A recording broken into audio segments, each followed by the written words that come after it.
Hello! Yeah, back already. This is video number 2 in a day, which I don't think I've done before. Probably an indication of the weather, because it is chucking it down. But yeah, this is a response video because when I was away last week, I watched Gordon's video, which I'll leave a link to, and yeah, he was just showing international artists, and yeah, not, I guess the majority of what gets shown is artists from the UK and the US. So yeah, I mean, I suppose I'm drawn to things that are less familiar, and anything from overseas is ticking that box. So yeah, I don't know. I haven't got loads of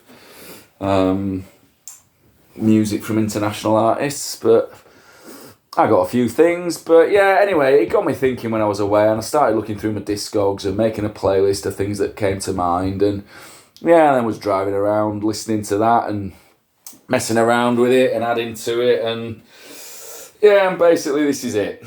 So I don't know, I think there's about 22, 23 records here. So I mean, I probably don't have much to say about any of them.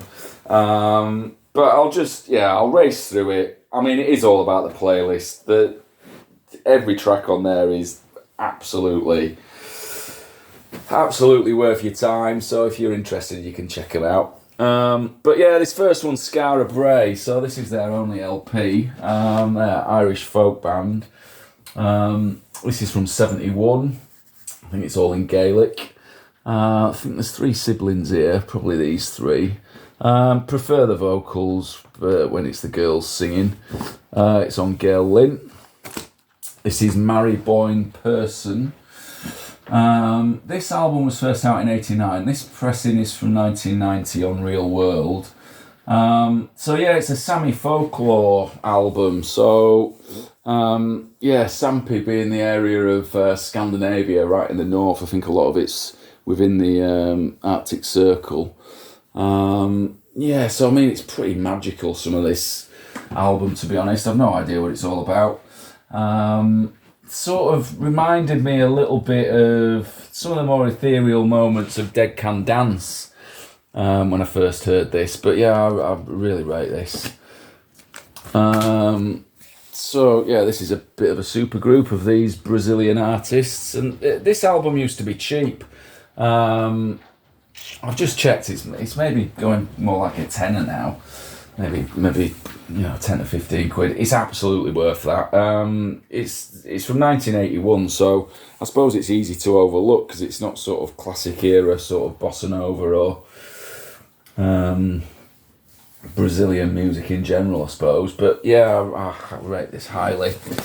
This is Umu Sangar, I think is how you pronounce her name. So this is an African record from '91. She's from Mali. Yeah, I noticed it's had a repress fairly recently. Record Store Day 2016. It's had millions of plays on YouTube, so it's obviously really popular. But yeah, it's a sort of early '90s African folk record. Yeah, this is another African record. This is a compilation. I'm not sure when this is from, probably around 1980. But it's for this, well, a track by this band here, Super Germano. And the track is Bass, which is really good. Just sort of really upbeat and danceable, and yeah, what you'd expect really. I think I've shown this before, and this is sort of similar vibe really. This is later though. This is from '87. This is from South Africa, Bahumutsi. Yeah, I think this is pretty scarce. It's an anti-apartheid album basically, but yeah, it's excellent. So this is more recent. This is from 2021. Electric Jalaba. So this is actually a UK band, But when you read about it there, I mean, all the lyrics in Arabic, and the lead singer's from Morocco. I don't think they've done anything else since this. I can remember when I first got this, thinking I'd like to see them live, and then yeah, I don't think they. I'm not even sure if they're still together or what the deal is really, but yeah, this is excellent. It's definitely got electronic elements to it as well. Yeah, similar with this. So this is Les Amazons d'Afrique. This is fairly recent as well, 2017. So this is a sort of collaboration between some West African musicians, all female musicians, and I think they're all singers basically, and then brought together by an electronic producer. So this album's excellent. Yeah, they've done a couple of others since, but I don't know if it's the same production or not. But yeah, I really like quite a lot of this. This is Margaret Singana. She is from South Africa.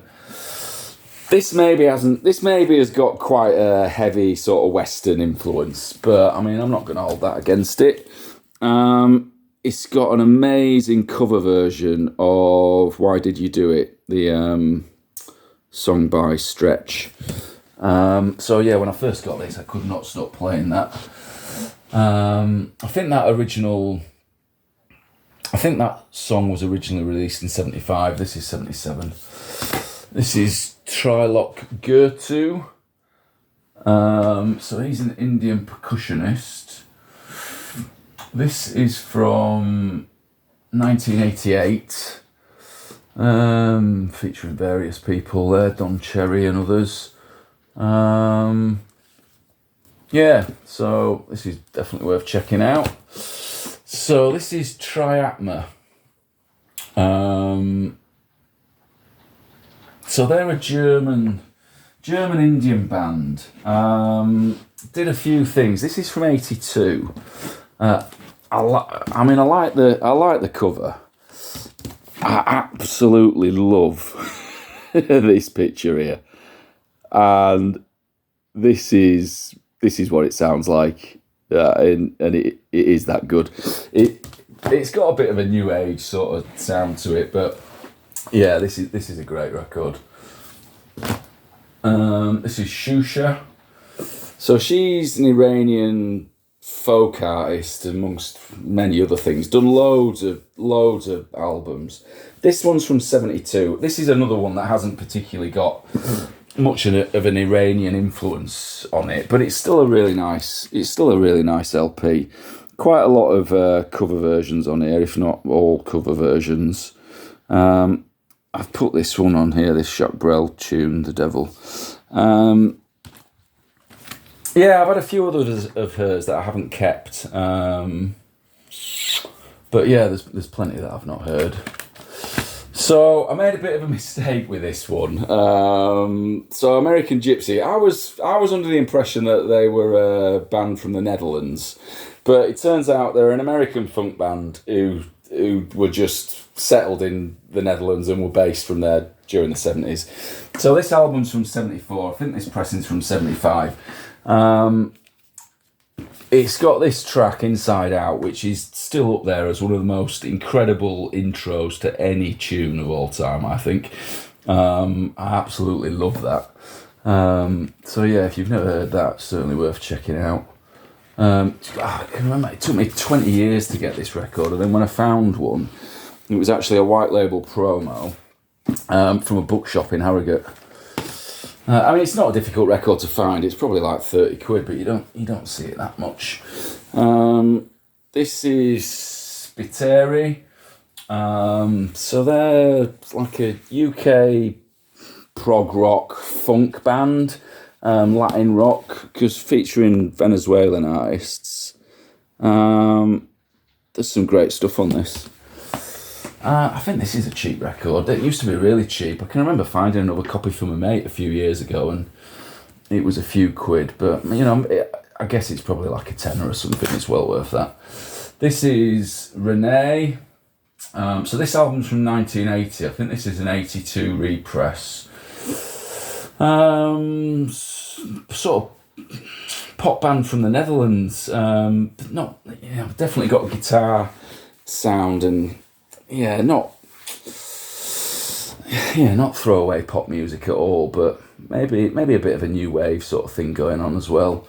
But yeah, I haven't listened to the whole of this album for a long time, but I can remember being quite taken with that. So yeah, this is Sirena. So I was in Cyprus with work a couple of years ago for a chunk of time, and I basically spent all my time looking for places that sold records and asking them whether you got any Greek or Cypriot sort of disco or like 80s dance music, and generally people would look at me and like, well, what are you talking about? Those records don't exist, do they? But there's always an exception, isn't there? And this was one of them. So this is actually a disco album, recorded in Greece. I don't know if you can see that down here. But to be honest, you wouldn't know that from listening to it. It's got a Western sort of sensibility to it, really. But I mean, the title track, The Dance, is still great, and yeah, it's more the instrumental section towards the middle of the tune that does it really for me. But yeah, I mean, it's quite a scarce record, not particularly valuable, but yeah, it's a nice thing to have. So this is Sebastian Tellier. So this is a soundtrack, actually, Narco, from 2007. The reason that I got this is because it's got this track, La Returnelle, which is just up there as one of the most incredible pieces of music ever recorded, I think. It's another one which just got an amazing instrumental intro. I was reading it's Tony Allen on drums, actually, and if you've never heard it, absolutely I would listen to this track, possibly over any of the others, really. I thought maybe it was a little bit sort of underappreciated and maybe not that well known, but then when I've looked on YouTube, it's had about 14 million views now, so it's certainly popular. I think that was his debut single from 2003. It's certainly on his album from 2004. So maybe I can't remember if it's his second album or not. So a few more recent things with a bit of an electronic sort of feel to them, as well as sort of maybe sort of Eastern or Middle Eastern sort of acoustic instruments as well. So this is Zatua, they're Indonesian band. This is from 2019. There's one standout on this, which I've put on the playlist. This is Divorce from New York. So this is the name that a Spanish producer goes under. I think this is his first album from 2021. This album is amazing. Again, there's one absolutely killer tune on there, which is on the playlist. I was a bit obsessed with this when I got it. But yeah, it's sort of like modern electronic jazz. Again, definitely danceable. But I think it's all constructed from samples. This is an incredible album, I think.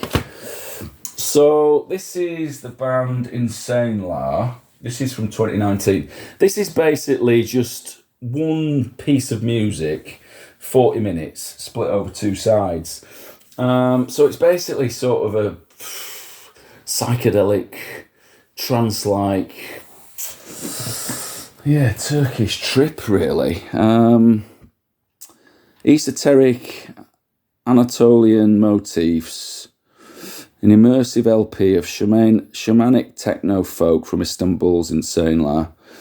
So on the playlist I've just put the side one on there, but this is just so good. I mean, to just listen to a snippet of it, you'd think, well, there's nothing much happening here, But then I've listened to this 20 minutes of it multiple times in the last week, and I haven't skipped it once. You just don't tire of it, because it just keeps morphing and progressing into this different sound, and different elements come in, and I rate this highly. This is Patricia Coquette.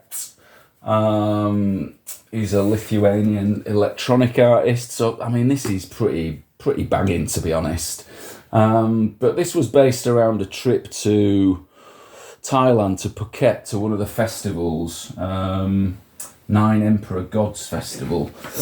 And so there's loads of field recordings that he made from that festival, and those were incorporated into this production. So yeah, I mean it's got a fairly unique sort of feel, just because of those different elements that are combined. It's this track, Amulet, that is the one. So I'd definitely check that out. And then, yeah, these two at the end that I just felt like I had to add, really. So this is Ray Williams. So this album's from 78. And it's got the track Cosmopolitan London, which is just brilliant. And then, yeah, another one that I got in Cyprus. So this is actually a Greek pop record from 1990. I think this is pronounced Kepos, which means garden. It's not perfect, this album.